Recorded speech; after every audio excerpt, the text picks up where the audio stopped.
Welcome, welcome. So we're moving through in our discussion on animism. Seguimos en la conversación sobre animismo And tonight we're talking about a world of powers. y hoy vamos a hablar sobre un mundo de poderes. But I want to start with a scripture. Vamos a empezar con unos versículos. This is Acts 16 through 18. Este es Hechos 16 a 18.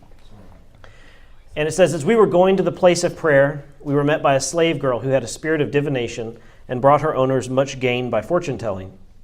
She followed Paul and us, crying out, "These men are servants of the Most High God, who proclaim to you the way of salvation." And she kept doing this for many days.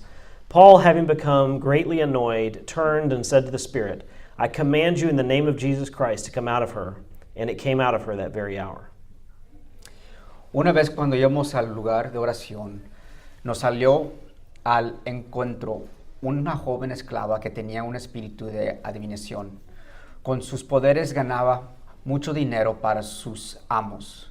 Nos seguía a Pablo y a nosotros, gritando, "Estos hombres son servos del Dios Altísimo, y les anuncian a ustedes el camino de salvación." Así continuó durante muchos días. Por fin Pablo se molestó tanto que se volvió a reprendió,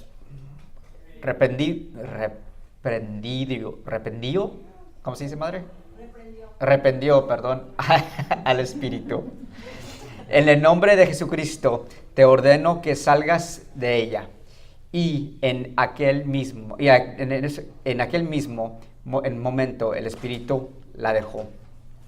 So some people who come from more modernistic world views, they sometimes struggle with the idea of spirits being a real thing or spiritual powers being a real thing. En estas situaciones, en lo que es animismo, gente piensa que estas cosas son verdaderas. And I share this scripture just for that reason. Y damos este ejemplo de esta escritura para esa razón. And so here we have a biblical example where someone seems to have the ability to know something. Y aquí es un ejemplo bíblico en donde alguien parece que entiende algo o sabe algo. The interesting thing, though, is the message she's saying about the apostles here is, in fact, a correct message. Pero lo interesante es que este mensaje que ella está dando es en verdad. And that might be a little confusing for some people. Y eso lo puede confundir a muchos. And so it's not about, is the word from a medium or a fortune teller, is it correct or not? Y no es que la palabra del hechicero o la persona sea correcta o no. God tells us not to do it. Dios nos dice que no lo hagamos. And it seems like in this context, she might have been the only person immediately there who knew who they really were. Y en este contexto, a lo mejor esta persona, la persona, la joven, era la única que realmente entendía quién eran. Yeah, and so she's saying they're servants of the Most High God here to teach the way of salvation. Y aquí decía que eran los servidores del Dios Altísimo anunciando el camino de salvación. I mean, that's a pretty good announcement if you ask me. Y eso realmente es un buen anuncio. But when they cast when they cast out the demon, no, sorry, not demon, spirit. Yeah, when they cast out the spirit, there's a financial component to this as well. Pero cuando sacan un espíritu o reprende un espíritu, hay gente paga un interés. Sí. Yeah. So in verse 16 it says that she had brought him a lot of money based on her fortune telling. En versículo 16 dice que hacía mucho dinero, ganaba mucho dinero. And I don't have the verses up there, but if you read on in the passage, this creates a big problem for them later on. Y no tenemos los versículos aquí, pero si sigues leyendo, esto es un gran problema. And this is where a lot of spiritual warfare comes into play. Y aquí es donde se mete o entra mucho de la batalla espiritual. So biblically, we would say that Satan is a real being. Bíblicamente, decimos que Satanás es un ser. And as we make advancements into his kingdom, declaring God's kingdom, y cuando estamos declarando a Jesucristo en su reino it's going to have real effects, and it's going to have real conflict and pushback. va a haber conflicto real contra él.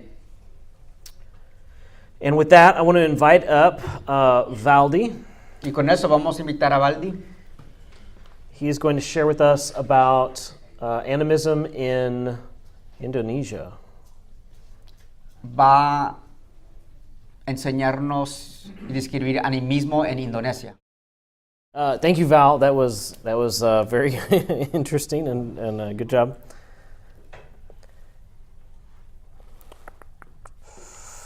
It was interesting. He used that word jinn, which is where we get our word genie. Actually, in Arabic, genie, it means like my jinn.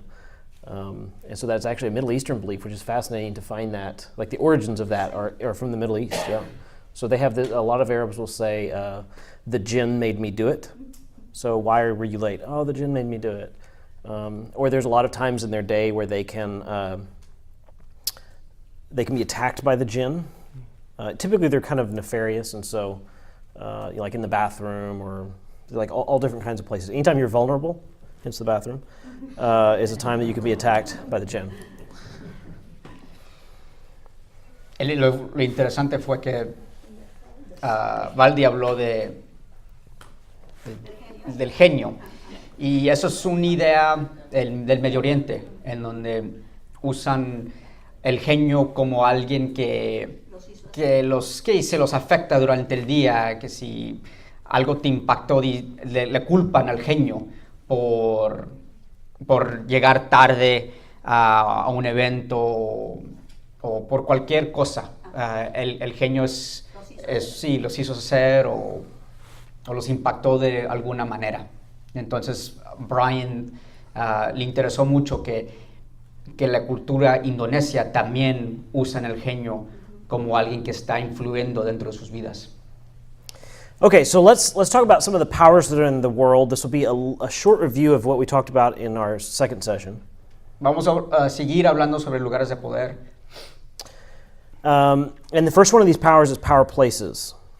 El primer poder es la idea de lugares de poder. And so these could be places of worship. Eso puede ser áreas sagradas. And so these are places that might hold special significance or special power. O lugares de adoración, lugares que tengan cierto poder. Many Jews hold Jerusalem to be sacred. Muchos judíos ven Jerusalén como un lugar sagrado. Many Muslims hold Mecca to be sacred. Musulmanes ven a Meca como sagrado. In fact, there are parts of Mecca that anyone who's not Muslim is not even allowed into. Y hay partes en Meca que si no eres musulmán ni puedes entrar. All throughout the Old Testament, they talk about groves and high places. These were places of special power, they thought. Hay lugares en el Medio Oriente que se describen como áreas de poder y sagradas. In the Gospel of John, the Samaritan woman at the well asks Jesus, should we worship on this mountain or another?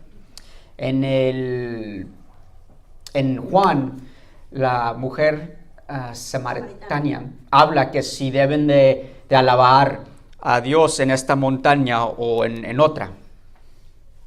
And so she was very concerned with the geography, the place. Y obviamente estaba muy enfocada en la geografía y el lugar. There are certain other areas, though, that many people think are sacred. Y hay muchos lugares en donde gente creen que son sagradas. In early Greek thinking, Mount Olympus was thought to be where the gods lived. En los griegos pensaban que Olimpia era un lugar en donde los dioses vivían.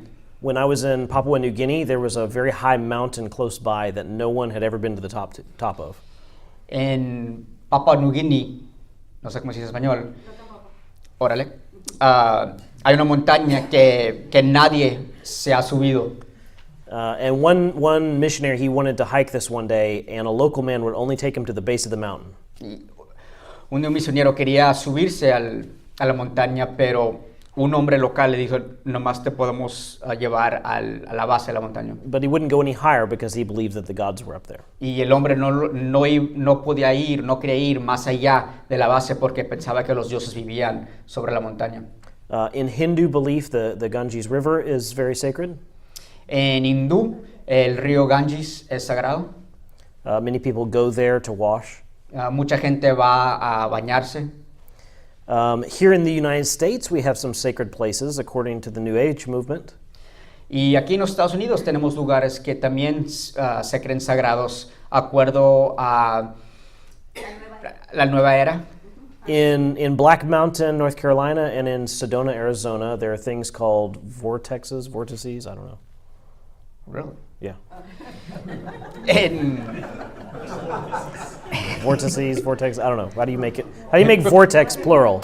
Vorti. Vorti? Yeah, vortex. We could do it Arabic, vortiin. En Norte Carolina hay una montaña que se llama Montaña Negra y en Arizona, en el lugar Sedona, se conocen como áreas sagradas, se llaman, Carlos, vortices, no sé cómo se dice en español. Okay. No es una palabra en español. By committee, this does not exist in Spanish. It doesn't exist in English either, truth be told. So we actually took a road trip through Sedona, Arizona, and I thought I have to see what this looks like. I mean, is it a hole in the ground? Is there wind blowing? Like, what made someone think that this spot has something going on? Brian quiso ir a Sedona para saber qué exactamente hace este lugar particular, sagrado. Understood that. Just because I don't speak doesn't mean I don't comprehend. And so when you actually go to Sedona, the tourism map lists the vortexes on the map. Y si ves un mapa, Tourist attraction. Un mapa turístico, puedes ver los diferentes áreas que se llaman vortices, como áreas que puedes ir y conocer. And so we went and we found one. Y nosotros vimos en el mapa y encontramos a un área sagrada. There was no hole in the ground, there was no sound, no wind, no nothing. No había nada interesante. In fact, there were some people who were believers in the New Age movement coming up the mountain after us. Había gente que seguía o creía en la nueva era y estuvieron allá atrás de Brian y su familia. And so they were walking around looking to find it. Y estaban caminando alrededor tratando de buscar algo interesante. And everywhere they went, they would stop for a moment and they go, "Yeah, I don't feel anything." Y en cada lugar donde se paraban querían sentir algún poder y no sentían nada. And so I talked to them for a minute. I said, "Yeah, I don't feel anything either. I don't think it's turned on today." Y Brian sarcásticamente les dijo, no creo que prendieron el poder hoy. I did see a money-making opportunity. If you had maybe a box with a lever that would create some sound or vibration or something, that could maybe, insert some coins, pull the lever, turn it on. I don't know. But people come from all over the country who are New Agers to go to that place to have their aura cleaned. I don't know what that means, but... Y esta gente de la nueva era que siguen esta creencia van a esos lugares para encontrarse y limpiarse la aura. La aura. Okay. Yeah. There are even warning signs around, some of them warning people not to stand too close because they can overclean your aura. I mean, we've all been there, right?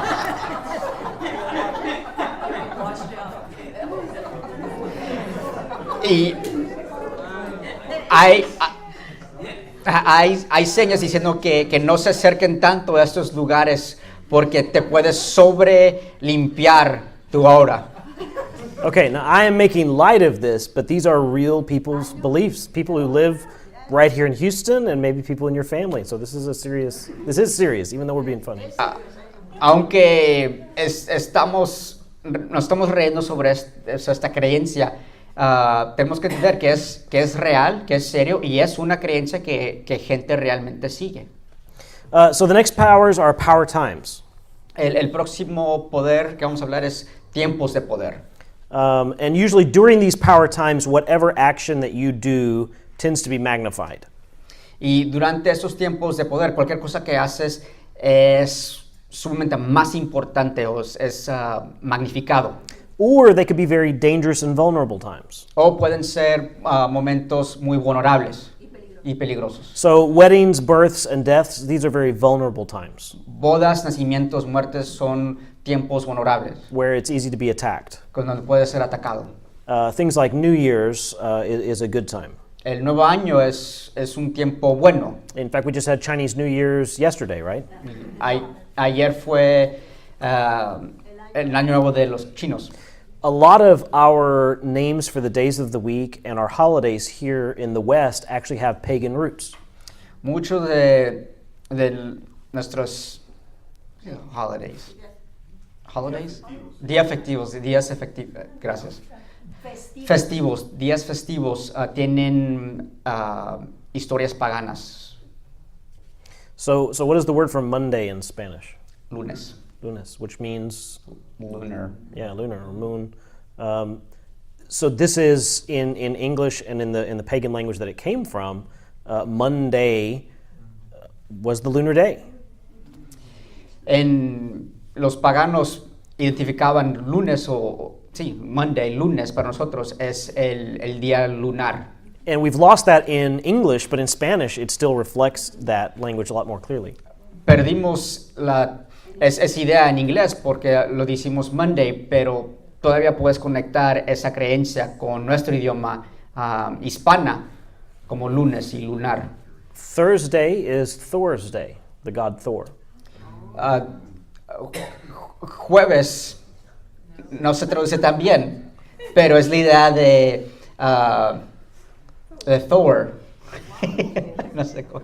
Thor's noruego, es un dios noruego.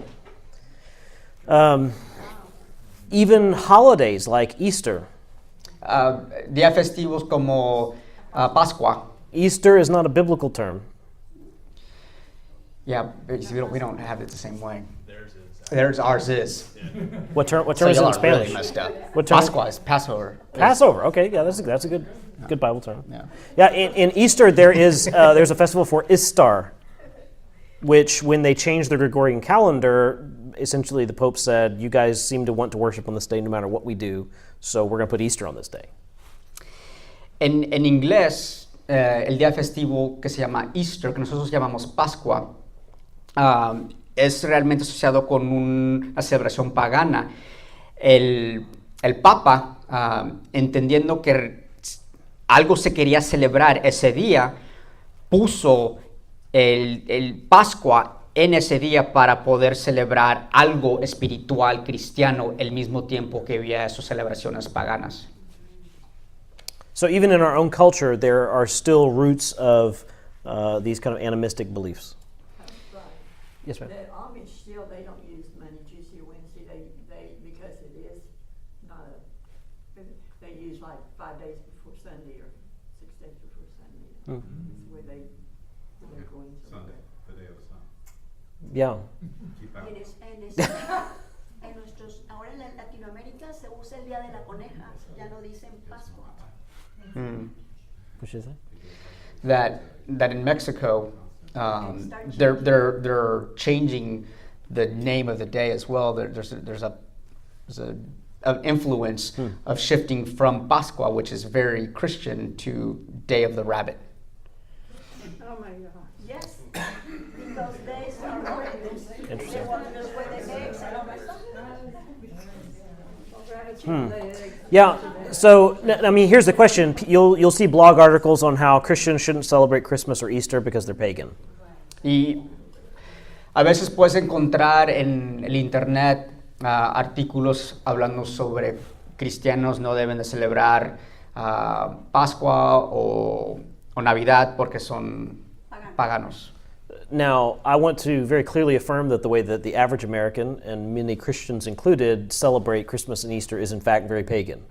Y cierto, En muchas ocasiones, nosotros como cristianos y los no cristianos, a veces celebramos estos días como un pagano.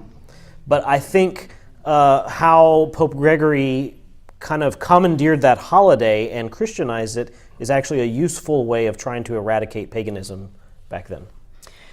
Pero el intento del Papa hace muchos siglos tratando de influenciar esos días festivos paganos fue una cosa buena con ideas cristianas.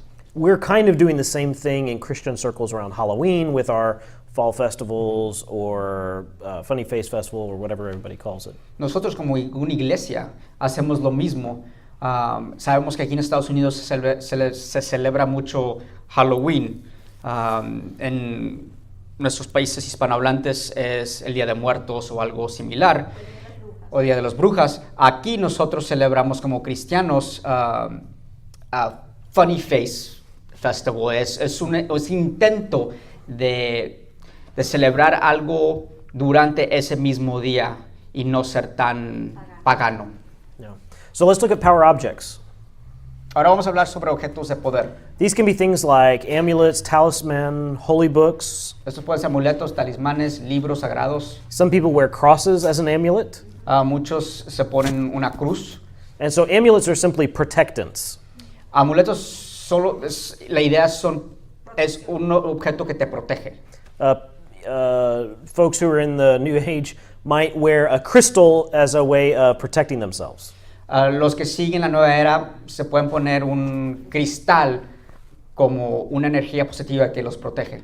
Body parts can be protectants. Partes del cuerpo también pueden ser objetos de protegerse. Or maybe not protectants, but they are a power object. O a lo mejor una idea de poder. She said a rabbit's foot. Yeah, that's one in our culture. Lucky rabbit's foot. La pierna, el pie de un conejo. The rabbit wasn't so lucky though. Es un amuleto. Yeah, it's a real picture of substitutionary atonement where the rabbit's unluck leads to our luck. Just keep So keep going, okay. But Margarita was talking about how being careful when someone gets a piece of hair or any kind of remnant from your body because they can take this and it can become a power against you. La idea que hablamos hace rato sobre el pelo siendo algo que alguien puede obtener para hacer un poder sobre ti. Next we have idols or fetishes. Seguimos con ídolos o fetiche. So I have a picture here of something. This is called a tupelec. Aquí vemos un ídolo que se llama Tipuliak. I believe this is a Scandinavian, kind of a Nordic thing. Es un ídolo del área de Escandinavia. And so someone can make one of these from animal parts. Lo crean de partes de animal And then they take it to a shaman. y lo toman un chamán. And then the shaman performs a ritual over this that gives it power and like reality. Y este chamán lo bendice, lo hechicera para hacerlo más real. And then they send it on to their enemy and it's supposed to attack their enemy. Y lo mandan a un enemigo, la persona que pidió al chamán que haga ese trabajo y afecta al víctima. Unless their enemy is more powerful and then he sends it right back and it attacks them. Si el enemigo o la persona que quieres impactar es más poderoso, te puede mandar el mismo ídolo o hechizo hacia ti. For those of you who went to the Botanica, you saw a room full of power objects.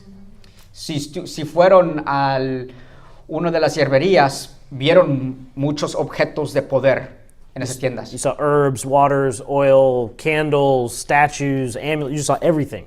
De seguro vieron hierbas, aguas, aceites, amuletos, vieron libros sagrados, todo. Let's look at power people now. Ahora vamos a hablar sobre gente de poder. And so I want to describe each person of spiritual power in animistic society. Quiero describir las diferentes gentes dentro de la sociedad animística. The first one of these, and this doesn't have to be their personal title, we're kind of defining categories here.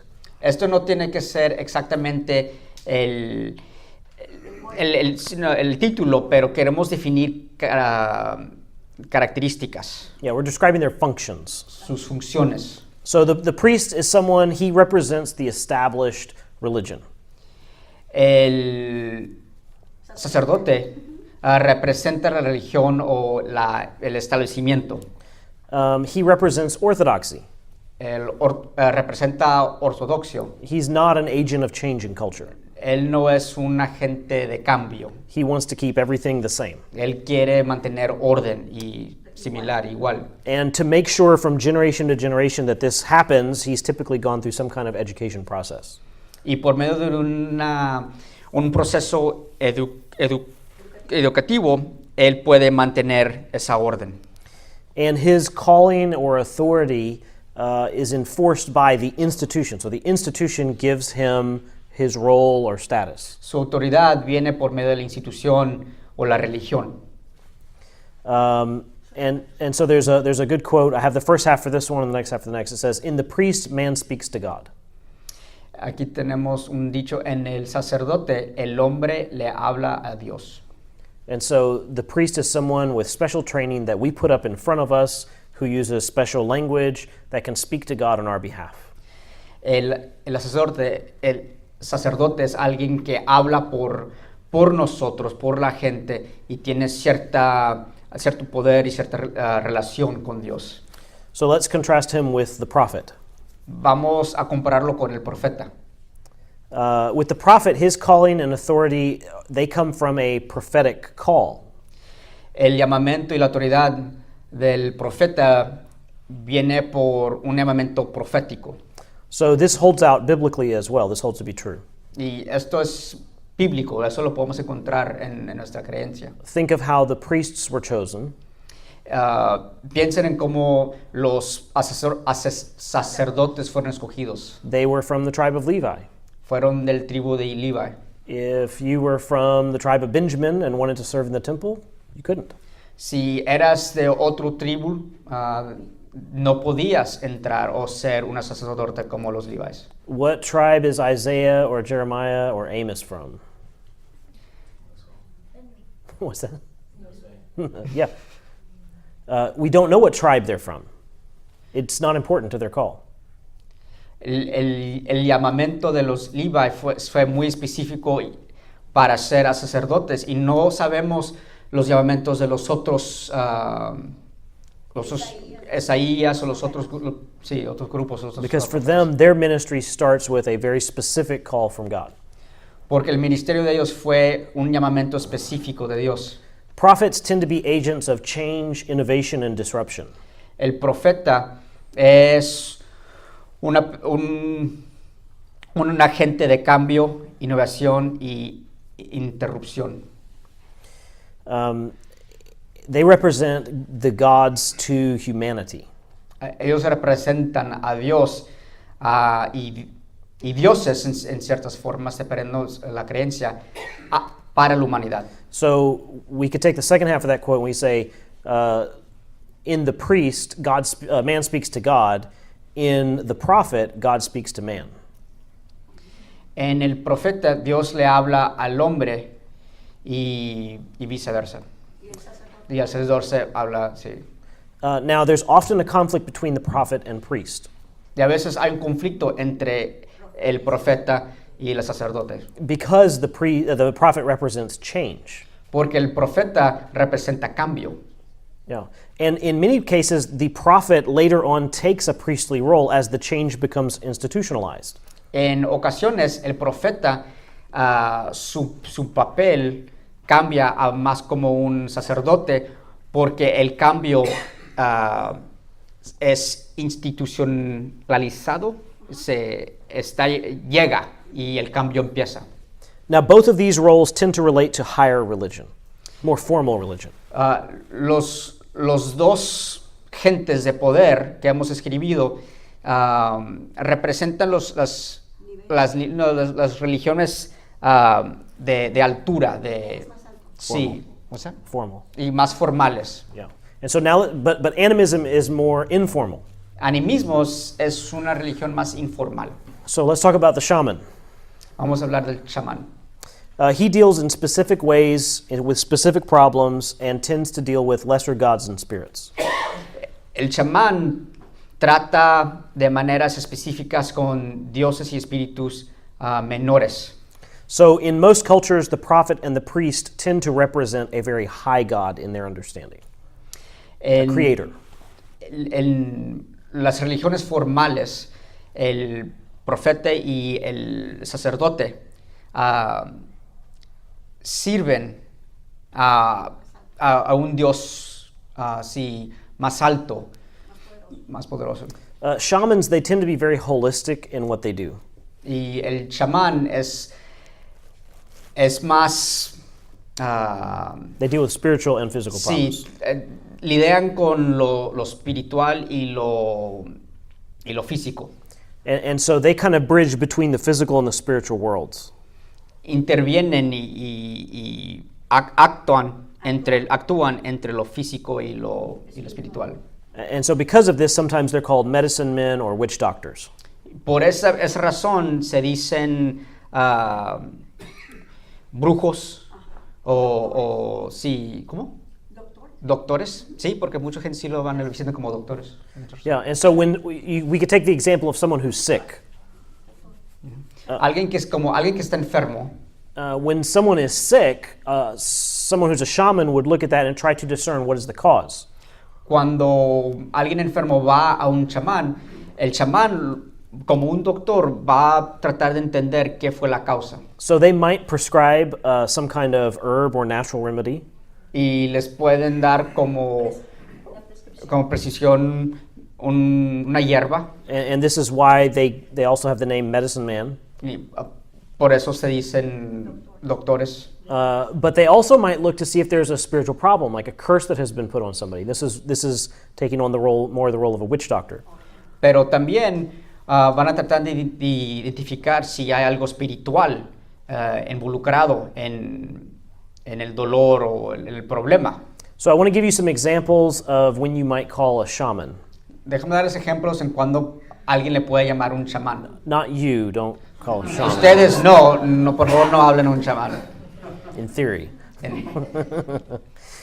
So a Brazilian lady, she wonders how she might get a man to pay her special attention. And so she's going to call a shaman who might prescribe a spell or a ritual that she should do. Una mujer de Brasil quiere ser más atractiva para encontrar a alguien o un hombre. When a Chinese family wants to find out whether an ancestor is comfortable, they will bring a shaman in who will perform rituals, who will bring news from the other side. Cuando una familia china quiere saber sobre un ancestro que ya ha muerto, pueden ir a un chamán para recibir noticias. In many places in Africa, when a child becomes seriously ill, a shaman might be consulted to try to figure out what is the cause. Has there been some curse or some spiritual cause placed on the child? En África, si un niño está en dolor o tiene enfermedad, le hablan a un chamán para determinar la causa. The Korean families, they might try to decide a very important time for a wedding or a funeral, and so they bring in a shaman who is able to determine these auspicious times. Una familia coreana puede llamar a un chamán para decidir qué día tener una boda o un funeral. Yeah, and so these are just a number of examples from around the world of when someone might use a shaman. Esos son ejemplos de diferentes naciones en cuando ellos pueden llamar a un chamán. The next power person is a medium. Ahora vamos a hablar sobre otra persona de gente de poder, es un medio. A medium is a human voice for the dead and for the spirits. El medio es una persona que es, por decir, la voz para los muertos y los espíritus. when we hear about demonic possession, we tend to see this as a negative thing. Cuando nosotros escuchamos sobre las cosas demónicas o diabólicas, nosotros lo vemos como algo negativo. But for people who are in these beliefs, for them, this is often something that they seek out. Pero la gente que creen en esto buscan a un medio. And with a medium, that's because the spirits possess this person to speak on their behalf.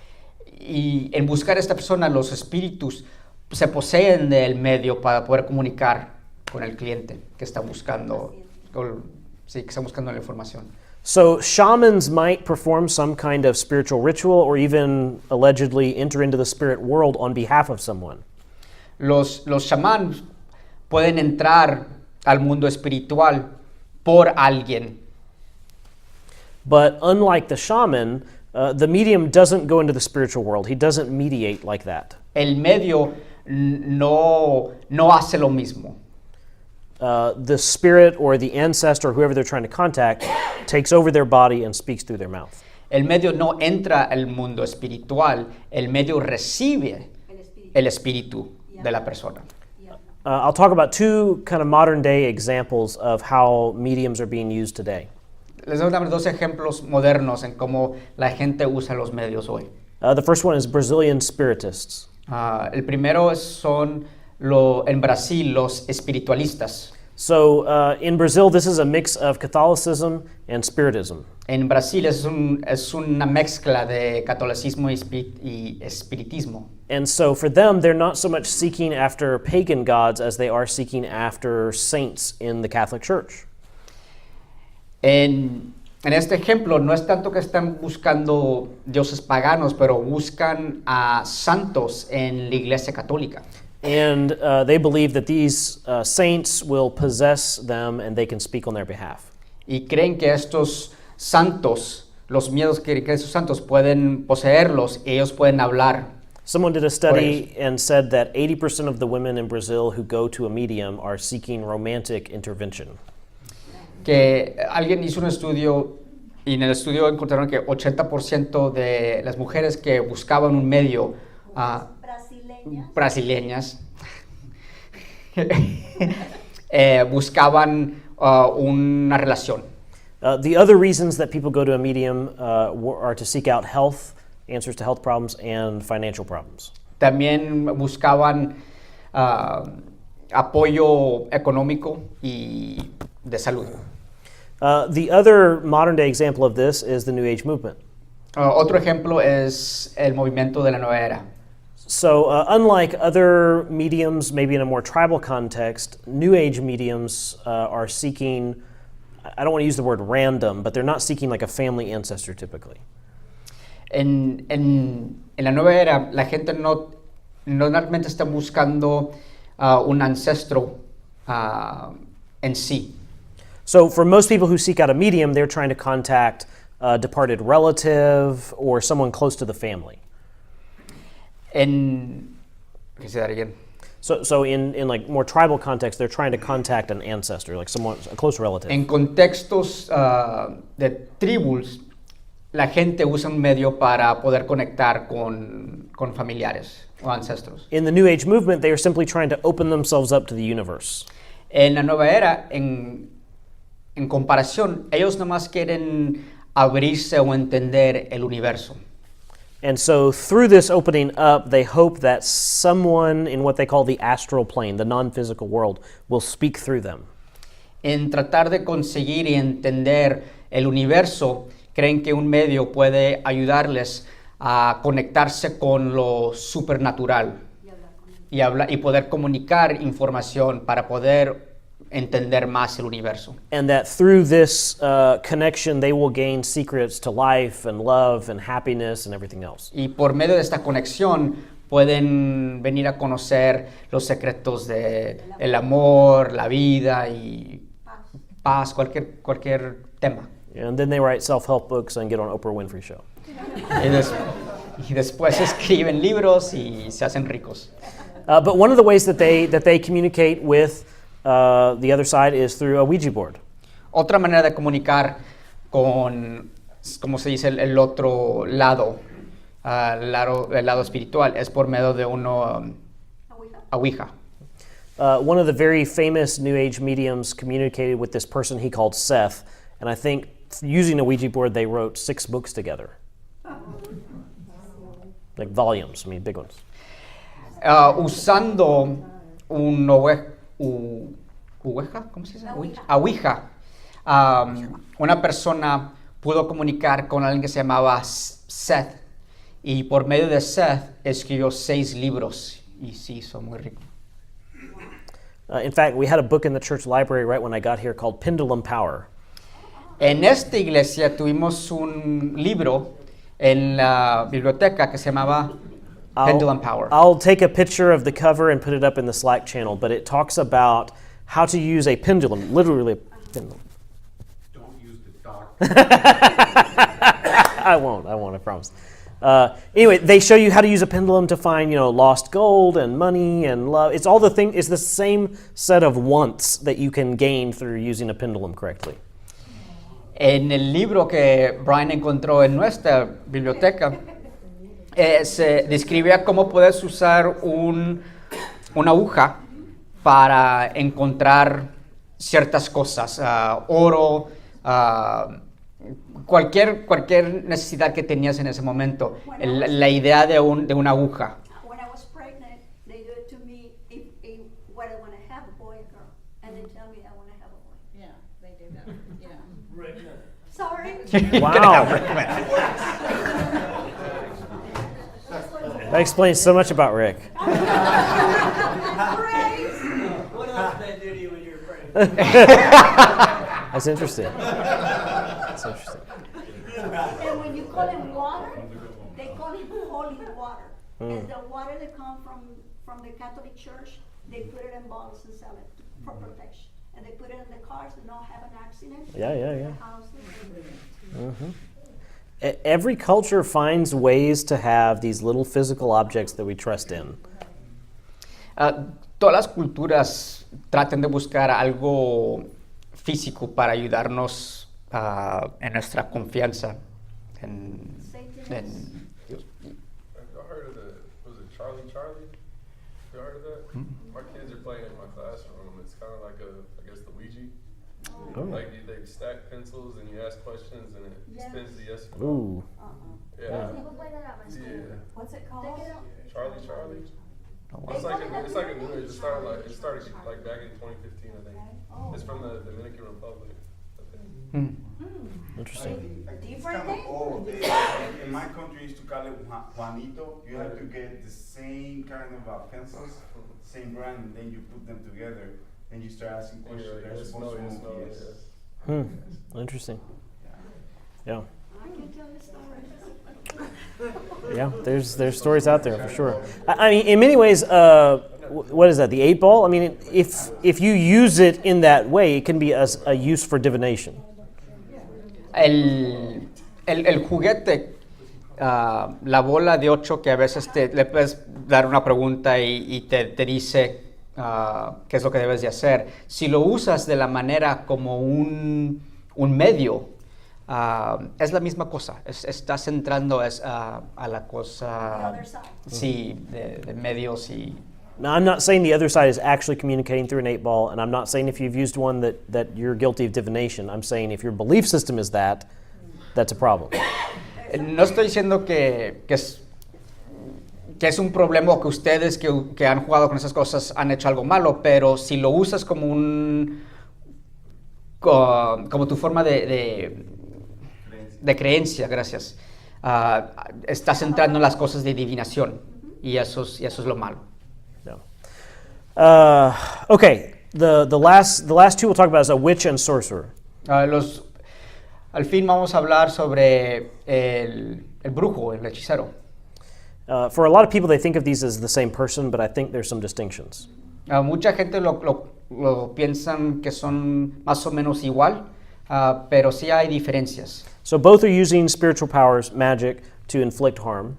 Ambos usan el poder espiritual para infligir daño. For the witch, though, a lot of times this power is considered to be internal.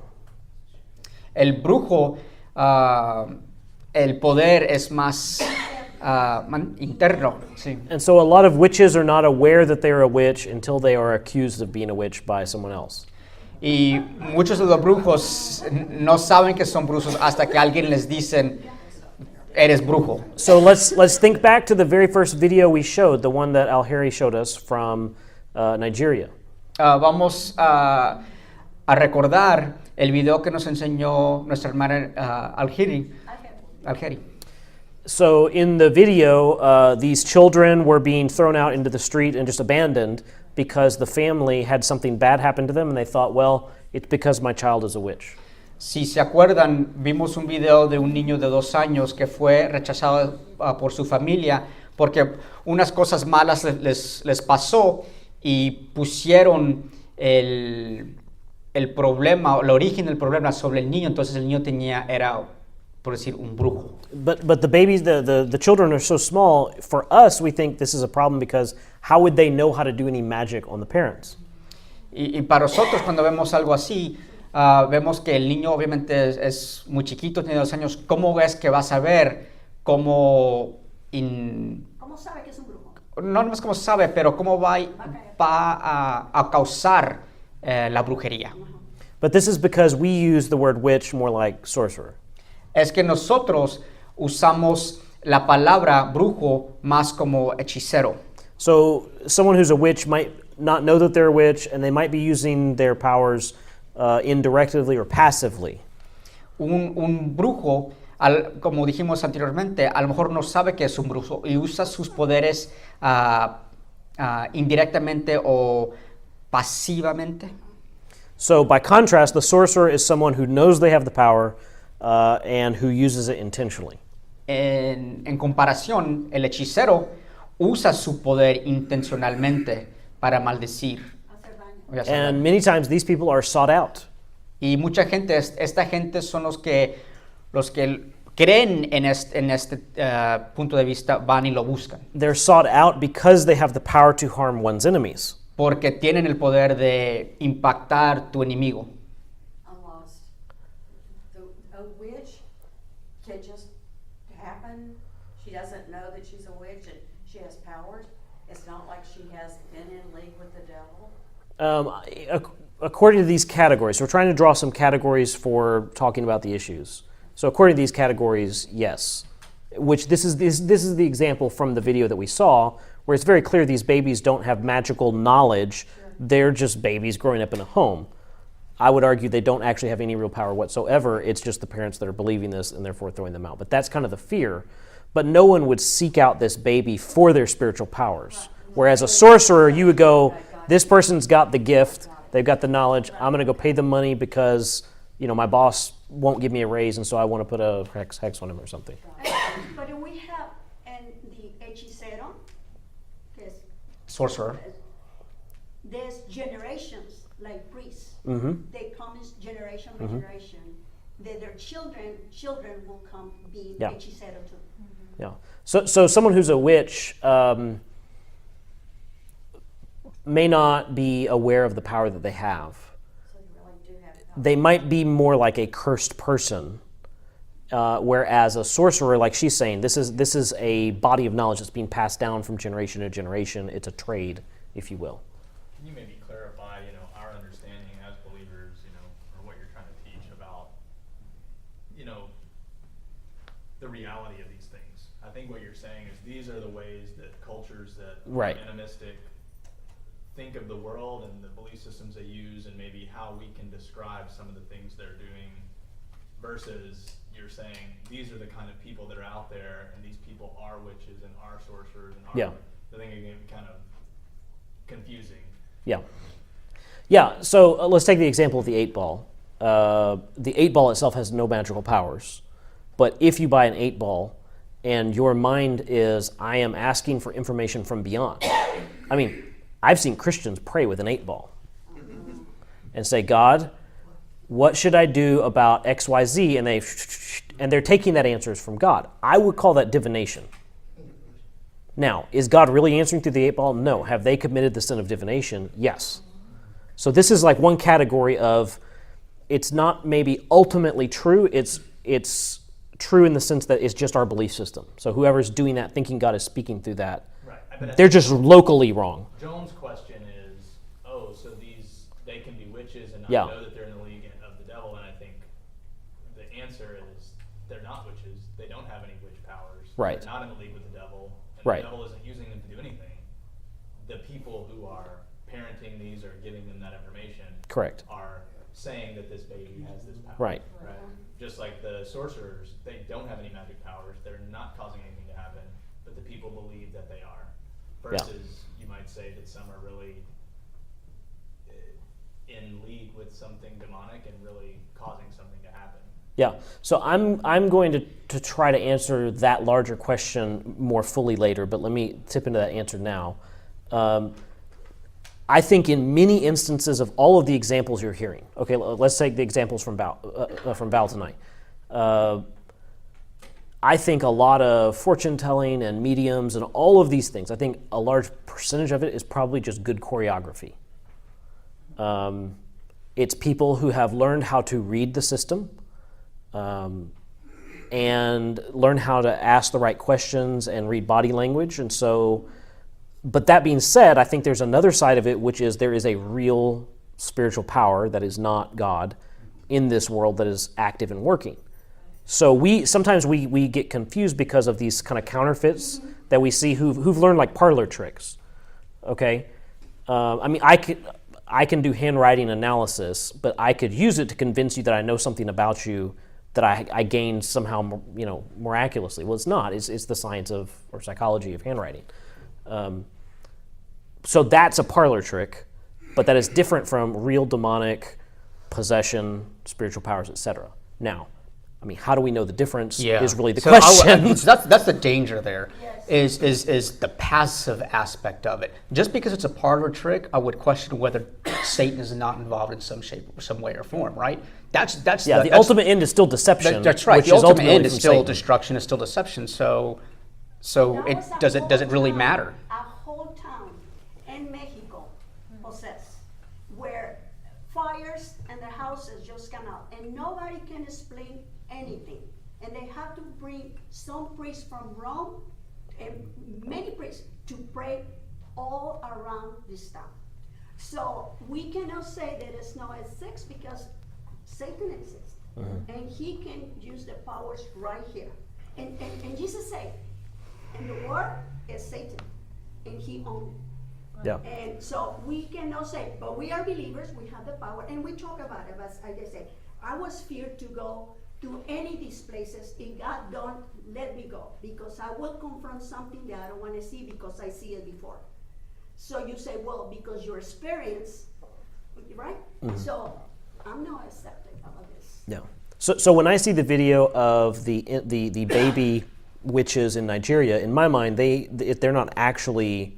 There's nothing actually going on. This is just a very fearful culture. Something happened. They're trying to make up an explanation, and that's the explanation that sticks. And then I would look at sorcerers, people who claim to have magical powers, and I would say you have two categories: those who do parlor tricks, and then those who, for some reason, are tapped into actual dark spiritual powers and can do real things.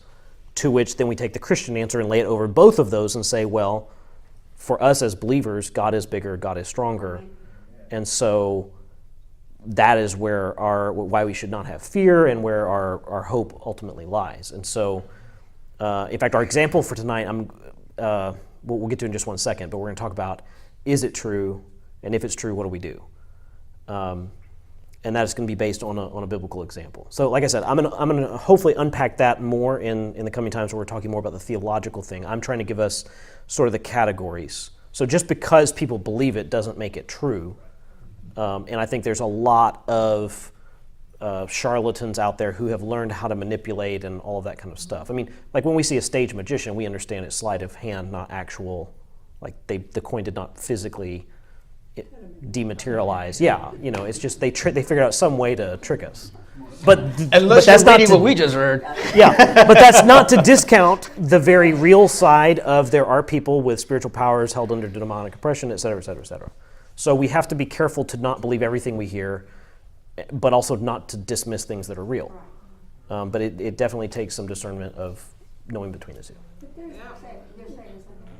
No, but I'm just thinking, yeah, it's true. I mean, it can happen because based on biblical story of the Egyptian doing the magic compared to what Moses was doing. Yeah. The only thing is that as children of God, we have an upper hand. It won't harm us because we have a higher power. We have God. Yeah. So, but some of those are true. I mean, they can do, but it's limited. It cannot. Yeah, that's very true.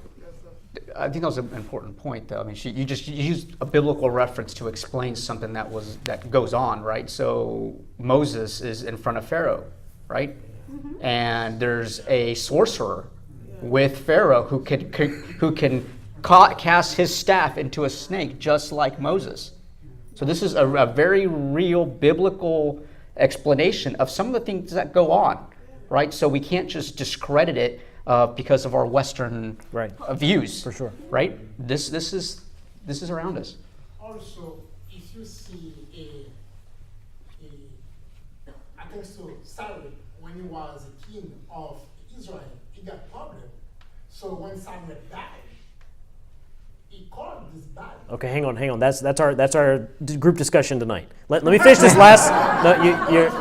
How are you? Yes, how are yes. you reading my mind? No, I'm just joking. All right, let me finish this last slide, and then we're going to go straight to this example exactly. Missionary. El misionero. ¿no? So missionaries have to define themselves according to existing categories in the local culture. Los misioneros deben definirse a sí mismos de acuerdo con las categorías que existen en la cultura local. Every missionary in the world today has this problem with identity. Todos los misioneros tienen un problema de identidad. Because many of the cultures in the world don't have the box of missionary. Porque muchas culturas en el mundo no tienen esta idea de misionero.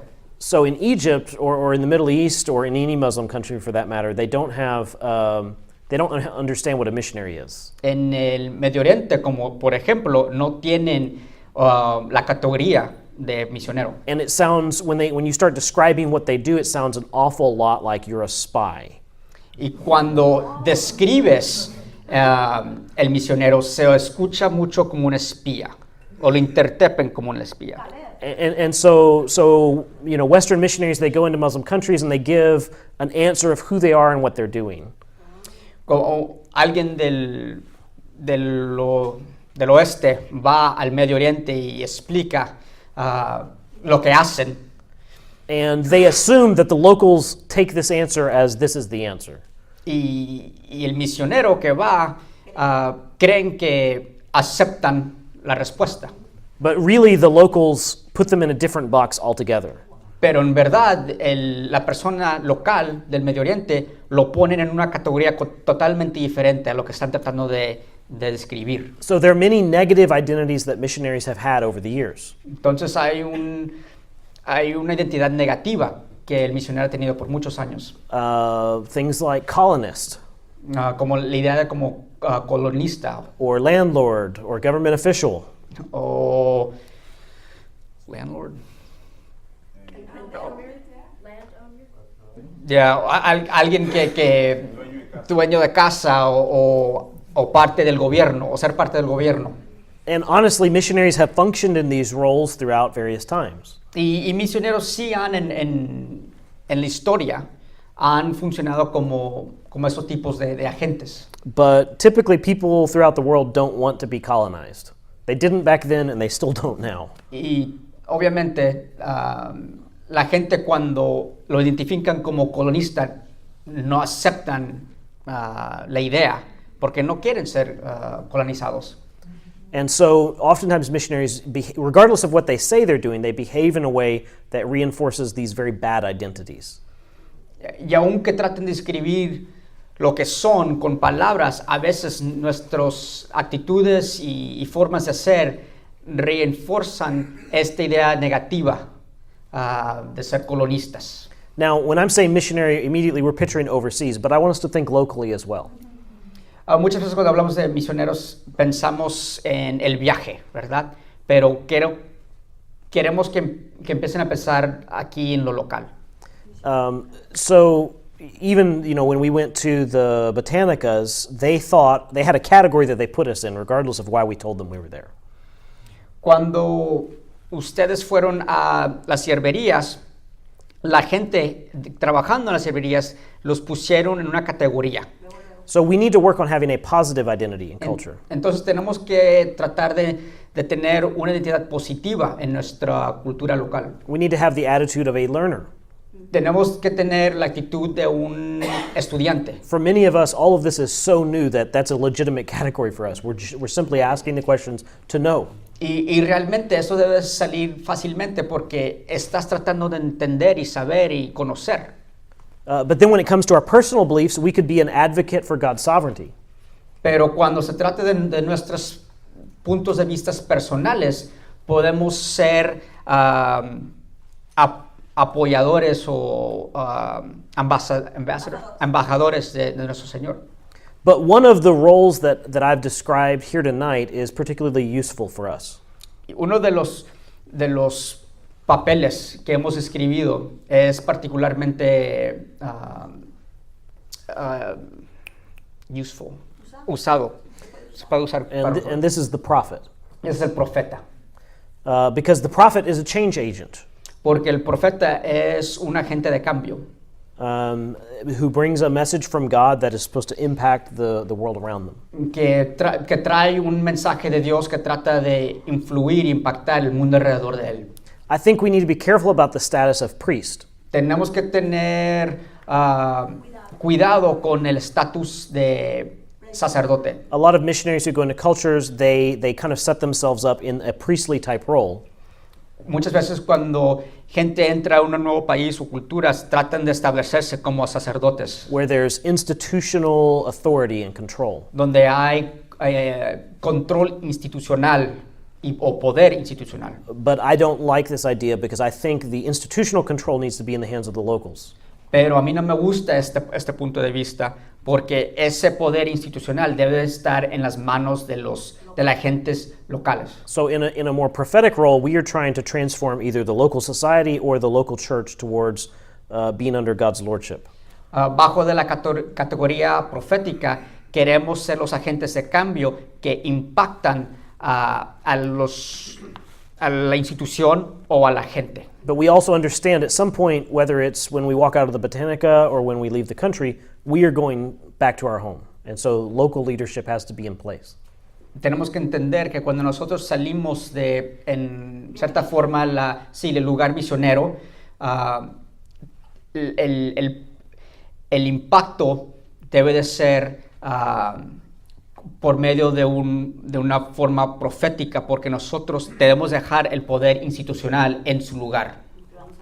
Porque nosotros regresamos a nuestras casas o lugares. Okay, so let's break up into discussion groups. We're going to go to groups. If you need to slip out, that's fine.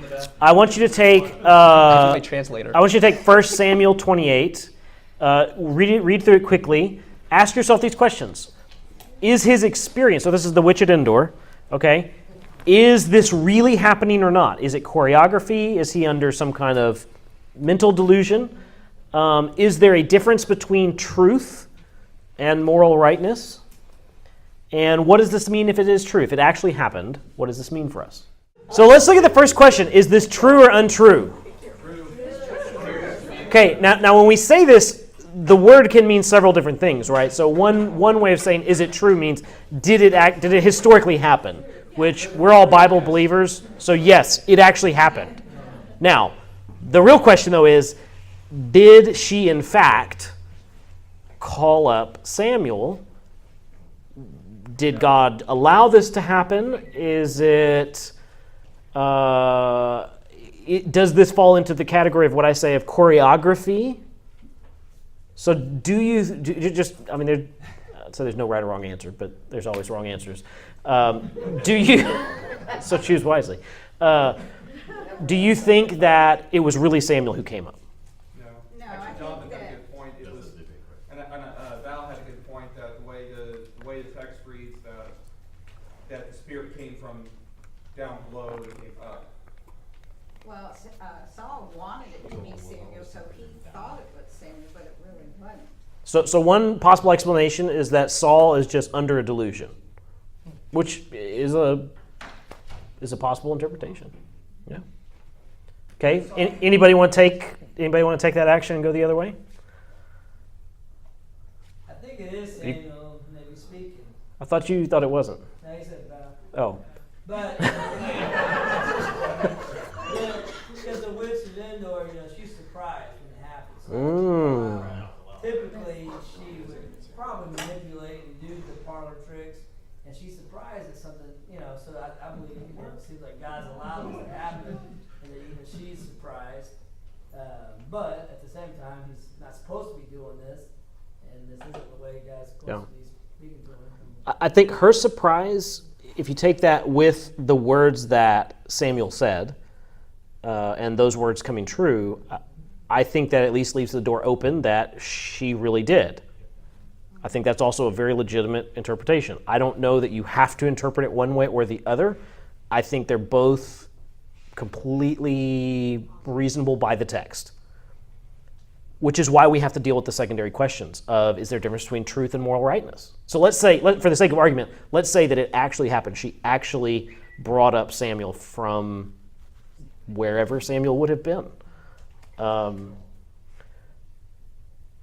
For me, the difference between truth and moral rightness, I'm asking a question of, is there a difference between it happening versus, or it being true? Like when my cousin wears a crystal and she says that made her better. Did it work? I mean, it could have worked, it could have not worked. I don't know. But that's different than, is it morally right? Well, like your story earlier today from Acts 16, the woman with the evil spirit was speaking truth about who Paul and Silas were, but it still wasn't right, and Paul still had to act. So even though, and how many demon-possessed people saw Jesus and called him the Holy One and spoke truth about who he was, and he actually rebuked them, tell them not to speak or even cast them out. I think one of the, as far as rightness goes, the reason Saul is doing this is because God has cut him off.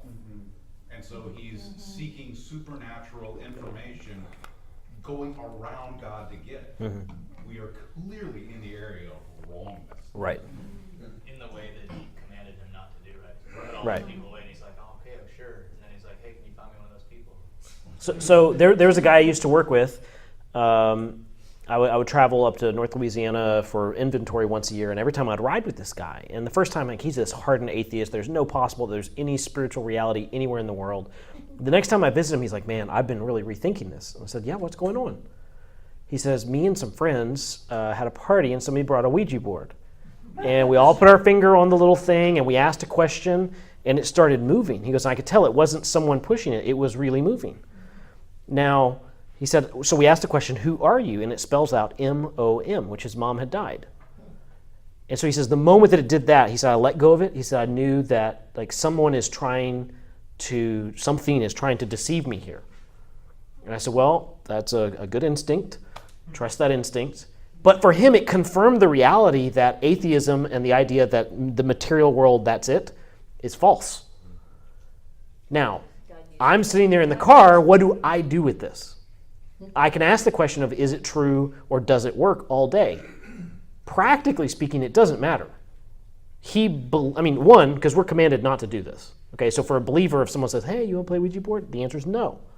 But evangelistically, this is an opportunity where this guy has gone from only the material world exists, which is false, to, hey, there is material world and there is spiritual world and there are real powers out there, which is true.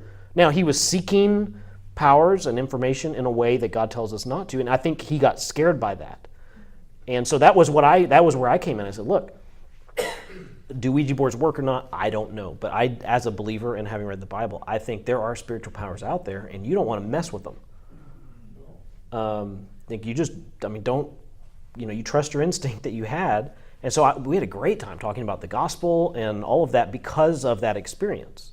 And so we want to be careful that we don't get hung up on the is it true question, because everything you see, you went to the Botanica and you see the candles that they light to bring their lost lover back to them, or protectants that they wear to ward off that. And it's easy to get into that human question of, well, but would it work for me in my particular situation? Well, it doesn't matter if it would work or not. Even let's say it would work. Scientifically, it would work. Biblically, we're commanded against all those things. And so this is a fun story. I hope that you keep pondering this. Again, I don't think you have to interpret this as he actually came up or he didn't. I think both are legitimate interpretations. So, but think about this. I mean, these are important questions to ask. I want to encourage you, though there have been a number of questions asked in this group, and I realize with translation sometimes it's hard to get to all of them.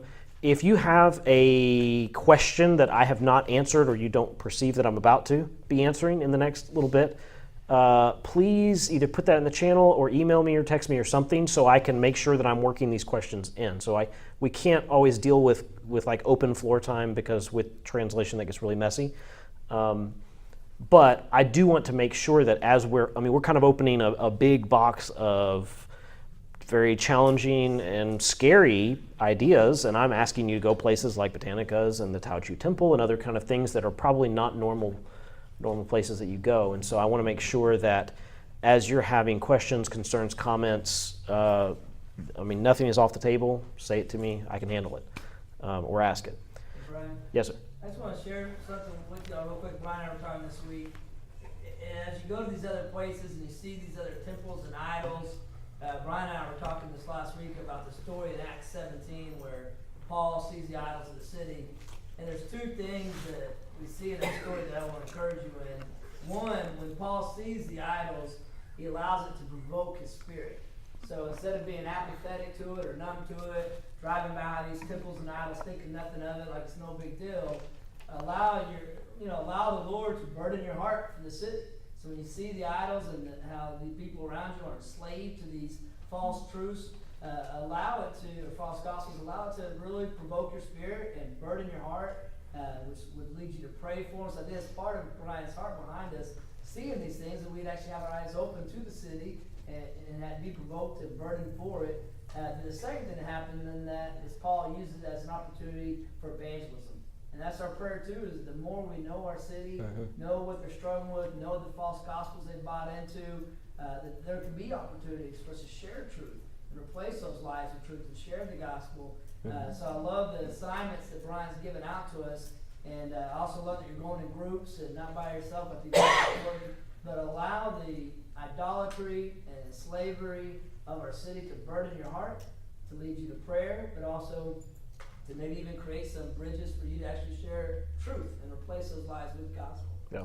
And I would add to that and say, if you're studying this religious context or any religious context for that matter, simply to stack up knowledge, that's a bad motivation, but can also be quite dangerous.